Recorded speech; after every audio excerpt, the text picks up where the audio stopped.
Hello friend, welcome to Sambar classes. Exercise 1.1 question 3 आणि त्यातला problem number घेतोय आपण 17. काय दिले प्रॉब्लेम मध्ये let y is equal to log of e raised to x square into in bracket 5 minus 4x raised to 3/2 divided by cubic root of 7 minus 6x. आता next step मध्ये log ची एक property use केलेली आहे. ती property मी इथे लिहितोय.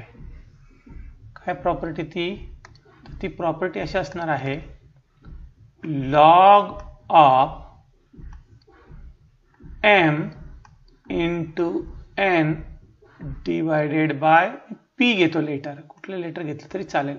एकाच वेळेस मल्टिप्लाय आणि डिवाइड असं जर असेल तर हे आपण कसं लिहू शकतो. जिथे मल्टिप्लिकेशन असेल तिथे त्याचा दोन लॉगचे काय होते ऍडिशन, म्हणजे ते होणार आहे log m plus log n आणि डिवाइड जर असेल तर ते घेतं मायनस लॉग p. ही प्रॉपर्टी लक्षात ठेवतो इथे. तेच केले त्यांनी. लॉग ऑफ पहिला e raise to x square इथे इंटू होता, इंटू म्हणून यांचे काय झाली addition. Log of second term in bracket 5 minus 4x raise to 3/2 आणि इथे ही जी टर्म आहे ती कशी आहे क्यूबिक रूट, पण डिवाइड असल्यामुळे इथं साइन कोणता आला ते मायनस साइन. ही झाली फर्स्ट स्टेप. आता सेकंड स्टेप कडे जाऊ.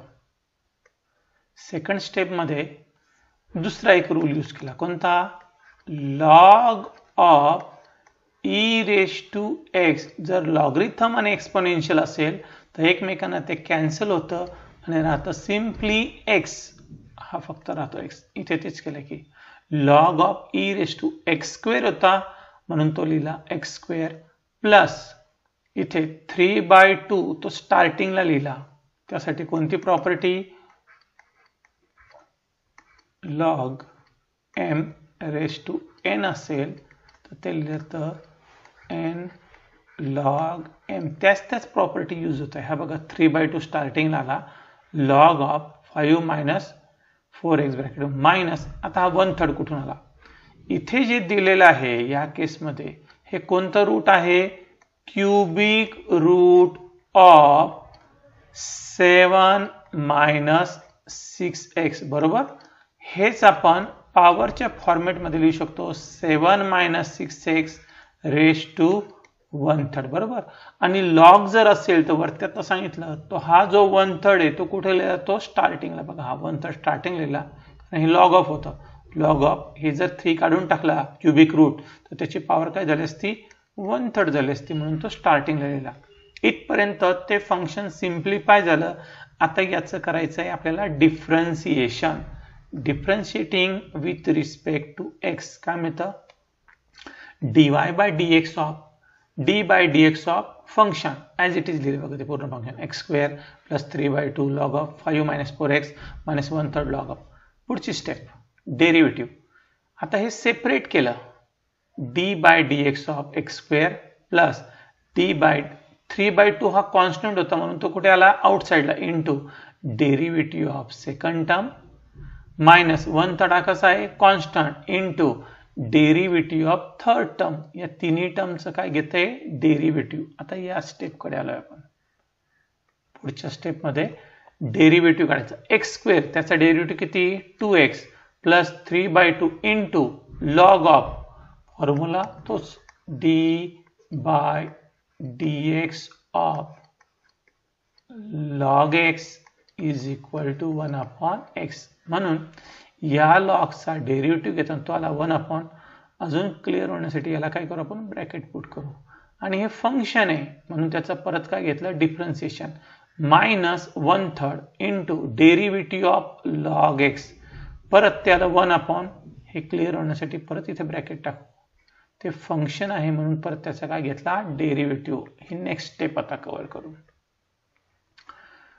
2x plus 3 divided by 2 in bracket 5 minus 4x into याचा डेरिव्हेटिव्ह घेताना 5 चा डेरिव्हेटिव्ह किती 0 मायनस 4x चा derivative minus 4 minus 1/3 in bracket 7 minus 6x into इथे डेरिव्हेटिव्ह घेताना 7 चा डेरिव्हेटिव्ह किती 0 आणि मायनस 6x चा डेरिव्हेटिव्ह किती minus 6. Next step final step dy by dx is equal 2x. आता इथे या 2 ने काय करू डिवाइड करू 2 1 जा आणि हा 2 2 जा की झाला तो -2 इंटू 3 की झाला तो -6 त्याला डिवायडेड बाय ब्रॅकेट मध्ये टाकला हा 5 मायनस 4x.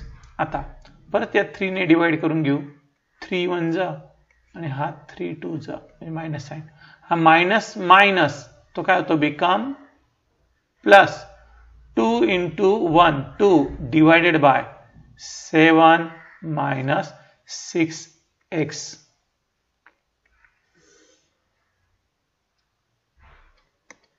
त्याचं आन्सर. ओके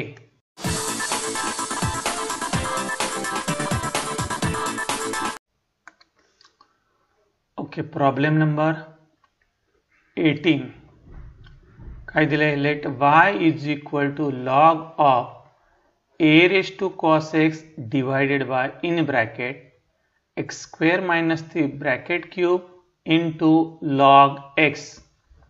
आता याला सिम्प्लिफाय केलं या स्टेप मध्ये. सिम्प्लिफाय करताना log of m upon n into p हा फॉर्म्युला वापरला. काय होईल या केसमध्ये log of m minus log of. आता हा काय आहे डिवाइड असल्यामुळे हा काय घेतला मायनस आणि मल्टिप्लाय असेल तर इथे काय करतो आपण प्लस करतो प्लस लॉग p पण हा ब्रॅकेट टाकतो इथे हे लक्षात ठेवा. किंवा तुम्ही वन स्ट्रोक मध्ये log m minus log n minus log p लिहिलं असतं तरी चाललं असतं. इथे बघू काय केलं त्यांनी लॉग न्यूमरेटर डिवाइड होता म्हणून minus log of x square minus 3 bracket square into log x. आता हा मायनस आउटसाइडला आहे लक्षात ठेवा हा आउटसाइडला आहे आणि परत इथे घेतला इथे हा नाही टाकला तरी चालेल हा नाही टाकला तरी चालेल. इथे लक्षात ठेवा लॉग ऑफ हे दोन फंक्शन आहे हा फर्स्ट आणि हा सेकंड यांच्यामध्ये काय आहे इनटू म्हणजे त्यावेळेस यूज होईल तो लॉग m इंटू n तर तो असतो log m plus log n आणि आउटसाइडला कोणतं साइन आहे मायनस म्हणून सेकंडचा साइन का होऊन जाईल चेंज या केस या स्टेप मध्ये. हा पॉवरचा जर तुम्ही फॉर्म्युला यूज केला तर cos x स्टार्टिंगला येऊन जाईल cos x into log a minus इथे हा जो 3 आहे हा 3 हा स्टार्टिंगला आला तो झाला 3 log of x cube minus 3 आणि मी सांगितलं हा जर लॉग दोघं नाही तो जर सेपरेट केला तर प्लस झाला असता पण आउटसाइडला मायनस साइन असल्यामुळे तो झाला मायनस ऑफ लॉग x. आता ते फंक्शन सिम्प्लिफाय झालं त्याचं काय करणार differentiating with respect to x. काय मिळतं ते बघूया dy by dx is equal to d by dx of first term cos x into log a minus हे ॲज इट इज लिहिलं फक्त d बाय dx बाहेर आला. पुढच्या स्टेप मध्ये कसं त्याचं डेरिव्हेटिव्ह केलं ते बघू आपण. हा आता या केस मध्ये लॉग a आहे हा लॉग a हा काय असतो हा असतो कॉन्स्टंट. लॉग a हा काय असतो कॉन्स्टंट पण तो जर लॉग x असेल आणि त्याचं जर डिफरन्शिएशन केलं याचं जर डिफरन्शिएशन केलं d बाय dx ऑफ तर ते मिळतं 1 अपॉन x. फरक आहे दोघांमध्ये एक आहे ॲज अ कॉन्स्टंट a जर असेल तर तो काय घेतो आपण कॉन्स्टंट पण तोच जर x असेल तर तो आपण व्हेरिएबल म्हणून ट्रीट करतो. तसं इथे या स्टेप मध्ये आपण लॉग a हा काय आहे कॉन्स्टंट तो बाहेर घेतला इथे constant into derivative of log x minus 3 into d by dx of याचा बरं डेरिव्हेटिव्ह का हा जो डी बाय डी एक्स आहे ना हा प्रत्येकाला आहे. फर्स्ट सेकंड हा कॉन्स्टंट असल्यामुळे तो आउटसाइडला घेतला आणि आता सेकंड टर्मचं डेरिव्हेटिव्ह घेतोय मायनस हाच परत D by D x of third term, D by D x of third term. इथपर्यंतची स्टेप कंप्लीट झाली. आता या स्टेपकडे येतोय. लॉग ए हा कसा आहे constant, derivative of cos X काय आहे ते मायनस साइन एक्स, -3 इंटू लॉगचा डेरिव्हेटिव्ह सांगितलं तुम्हाला किती येतो 1 अपॉन फंक्शन किती येते x² - 3 इंटू हे फंक्शन असल्यामुळे परत त्याचं derivative d by D x of इथपर्यंत आलो आपण. मायनस परत लॉग एक्सचा डेरिव्हेटिव्ह घेताना काय आला तो 1 अपॉन, पण फंक्शन काय होतं log x, 1 upon log x into composite मध्ये परत त्याचा घेतला जाईल तो डेरिव्हेटिव्ह. आता या स्टेपकडे आपण लॉग ए कसा आहे तो constant minus sine X -3 into 1 upon x² - 3. आता याचा डेरिव्हेटिव्ह घेताना x² चा डेरिव्हेटिव्ह किती 2x आणि हा जो 3 आहे त्याचा डेरिव्हेटिव्ह किती 0 तो लिहित नाही, minus 1 upon log x, log एक्सचा डेरिव्हेटिव्ह काय 1 अपॉन एक्स. आता final step dy by dx minus sine x हा स्टार्टिंगला लिहिला, लॉग ए हा काय आहे कॉन्स्टंट मायनस काय केलं आता हा 2x इंटू 3 यांचं जर मल्टिप्लिकेशन केलं 2x इंटू 3 तर हा काय होतो 6x divided by x² - 3 minus 1 into 1 1 divide by लिहिताना हा x स्टार्टिंगला लिहिला x into log x.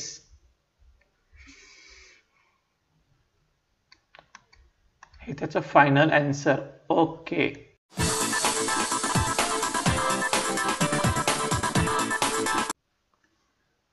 Okay problem number 19 काय दिलाय, let y is equal to 25 log of sec x base 5 minus 16 log of tan x base 4. आता इथे देताना जे दोन नंबर दिले ना हे दोघे कसे परफेक्ट स्क्वेअर नंबर आहे, एक आहे 25 आणि दुसरा 16. तर नेक्स्ट स्टेप मध्ये तो फक्त मॉडिफाय करून लिहिला, 25 लिहिताना कसं लिहिला 5² बाकी as it is log of sec x base 5 minus 16 लिहिताना कसं लिहिलं तो 4² into log of tan x base 4. आता लॉगरिथमची जी प्रॉपर्टी आहे प्रत्येक वेळेस आपण काय यूज केलं लॉग ऑफ m आणि त्याची पॉवर जर n असेल तर हे लिहू शकतो आपण n लॉग m बरोबर. असं जर असेल तर या फॉर्मॅटमध्ये रिव्हर्स पण लिहिता येईल ना आपल्याला, ते रिव्हर्स केले तर हा जो इथला नंबर जो 2 आहे हा नंबर 2 हा काय होणार आहे ॲज अ पॉवर, इथला जो नंबर 2 आहे तो काय होणार आहे पॉवर. म्हणून या स्टेप मध्ये बघा काय चेंज केला त्यांनी तो 5 लॉग ऑफ 2 इथे काय होतो तो पॉवरला गेला log base 5 sec x² minus similarly इथला जो 2 आहे तो पण काय झाला tan चा स्क्वेअर, ही प्रॉपर्टी यूज केली. आता अजून एक फॉर्म्युला दिलेला आहे इथे मी बॉक्स करतो त्या फॉर्म्युल्याला. काय तो फॉर्म्युला आहे a raise to log of, तो बेस आणि हे एक्सपोनेन्शियल फंक्शन जर सेम असेल तर हे एकमेकांना कॅन्सल होऊन जातं आणि काय राहतं ओनली f ऑफ x. तेच इथे आपण अप्लाय करू 5 लॉग ऑफ, त्याचा बेस पण किती आहे 5 म्हणजे हे एकमेकांना काय होऊन जाईल कॅन्सल, राहणार only sec x bracket square और आपण लिहिताना असं लिहू शकतो ते sec स्क्वेअर x मायनस या सेकंड पार्ट मध्ये पण तेच 4 लॉग बेस 4, 4 आणि लॉग बेस 4 एकमेकांना कॅन्सल होतील आणि काय राहणार tan x ब्रॅकेटचा स्क्वेअर लिहिताना लिहिला तो tan स्क्वेअर x. परत एक ट्रिग्नोमेट्री आयडेंटिटी आहे 1 plus tan square theta is equal to sec square theta. हे जर रिअरेंजमेंट केलं इथे therefore 1 is equal to sec square theta minus tan square theta. ही जी व्हॅल्यू आहे 1 कशाची व्हॅल्यू आहे sec स्क्वेअर, आता इन टर्म्स ऑफ x आहे ते फक्त x मायनस tan स्क्वेअर, त्याची व्हॅल्यू किती आली 1. म्हणजे जे फंक्शन दिलं होतं ते ज्यावेळेस सिम्प्लिफाय केलं तर ते किती मिळालं 1. आता याचं काय करायचंय डिफरन्शिएशन. त्या 1चं जर डिफरन्शिएशन केलं तर 1 हा काय आहे कॉन्स्टंट आहे. आपल्याला ती प्रॉपर्टी यूज करावी लागेल d/dx of k any constant. मग कोणता असो तो 1 2 3 5 कोणताही कॉन्स्टंट असेल तर त्याचा जो डेरिव्हेटिव्ह तो किती असतो 0. Derivative of constant is 0. ते इथे यूज केली 1 त्याचा डेरिव्हेटिव्ह काय आला 0 म्हणून याचं आलं ते फायनल आन्सर. ते बॉक्स मध्ये काय करू एनक्लोज करू. ओके.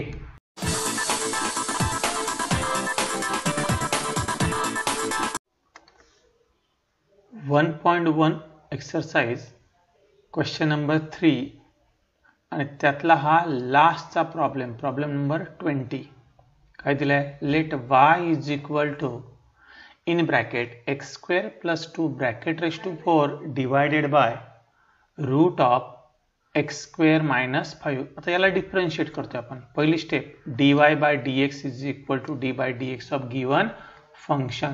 आता इथे ते जे फंक्शन आहे त्या कोणत्या फॉर्मॅटमध्ये हा न्यूमरेटर u आणि हा डिनॉमिनेटर v म्हणजे तो आहे u अपॉन v च्या फॉर्मॅटमध्ये. इथे यूज करावं लागेल आपल्याला डेरिव्हेटिव्ह ऑफ कोशंट.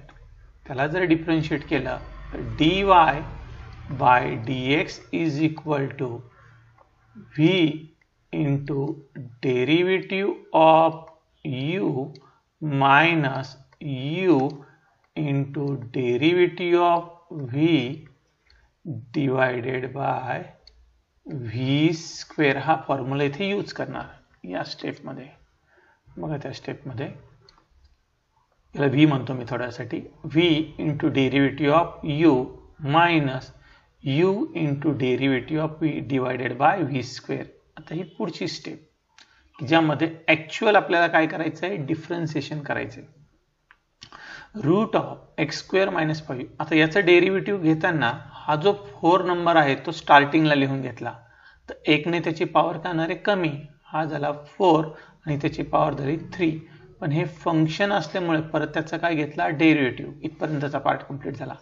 मायनस पुढचा part x square plus 2 bracket raise to 4 into इथे डेरिव्हेटिव्हचा रूटचा formula d by dx of root x is equal to 1 upon 2 root x. हा फॉर्म्युला यूज केला तर हा होतो 1 upon 2 root of x square minus 5 आणि हे फंक्शन आहे म्हणून परत त्याचा काय घेतला डेरिव्हेटिव्ह डिवायडेड बाय जस्ट आपण v चा स्क्वेअर करू ना तर रूट आणि स्क्वेअर एकमेकांना काय होऊन जाईल कॅन्सल. इथे राहणार आहे ओनली एक्स स्क्वेअर मायनस 5. आता ही स्टेप कव्हर करू.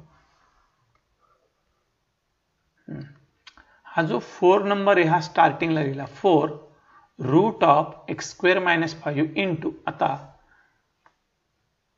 हा जो एक्स स्क्वेअर प्लस 3 ब्रॅकेटचा cube as it is X square plus 2 याचा जस्ट डेरिव्हेटिव्ह घेतला ना तर एक्स स्क्वेअरचा डेरिव्हेटिव्ह किती 2x आणि 2 चा डेरिव्हेटिव्ह किती 0 तो लिहित नाही. Minus second part x square plus 4 raise to 4 1 upon 2 root of x square minus 5 आणि इथला डेरिव्हेटिव्ह घेताना एक्स स्क्वेअरचा डेरिव्हेटिव्ह 2x आणि 5 चा डेरिव्हेटिव्ह 0.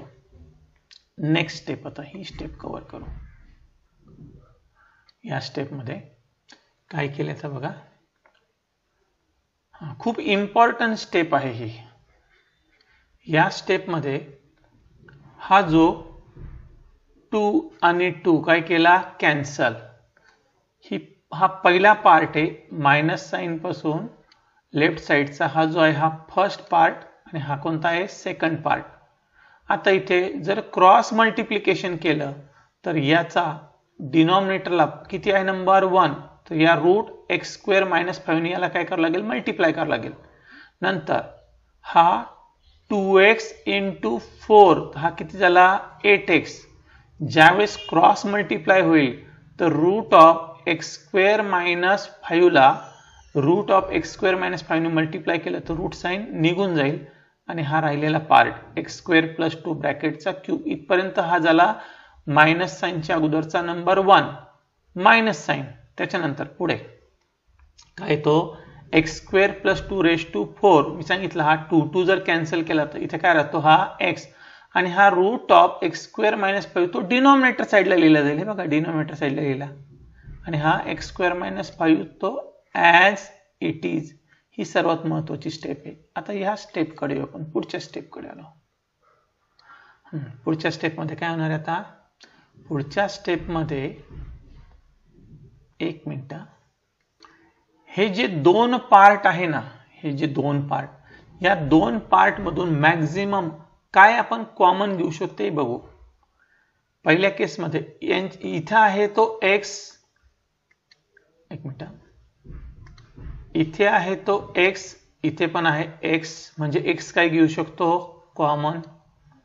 इथे आहे x² + 2 त्याचे 3 पार्ट्स, इथे आहे x² + 4 याचे किती 4 पार्ट, तर मॅक्झिमम 3 पार्ट्स काय घेऊ शकतो आपण कॉमन. बघा या दोन न्यूमरेटर मध्ये जे दोन पार्ट आहेत त्यातलं काय काय कॉमन घेतलं, एक घेतला x आणि एक घेतला x² + 2. एवढं जर कॉमन घेतलं तर काय राहणार आहे, हा x कॉमन निघाला, इथे राहणार ओनली 8, नंतर राहणार x² - 5 मायनस याचे जे 4 पार्ट होते त्यातले 3 पार्ट काय घेतले कॉमन, तर एक पार्ट राहणार, इथला पार्ट राहिला तो x² + 2 डिवायडेड बाय x² - 5 याची पॉवर किती आहे 1, हा रूट जर काढून टाकला याची पॉवर किती आहे 1/2, म्हणजे आता असे लिहितो मी, एक आहे x² - 5 त्याची पॉवर किती 1 आणि हे रूट जर साइन काढून टाकलं तर हे लिहू शकतो आपण x² - 5 त्याची पॉवर किती 1/2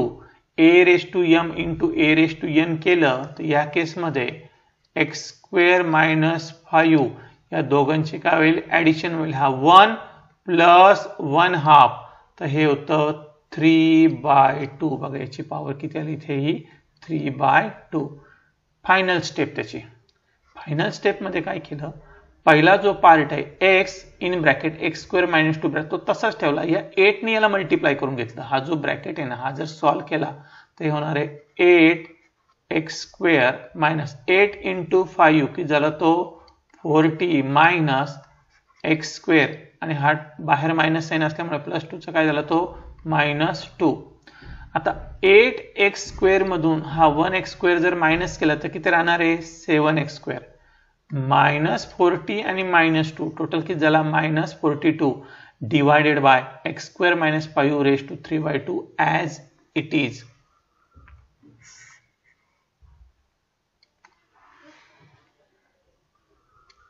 हे त्याचं फायनल आन्सर. इथे एक्सरसाइज 1.1 क्वेश्चन नंबर 3 त्याचे सर्व प्रॉब्लेम काय झालेले आहे कंप्लीट. थँक्यू.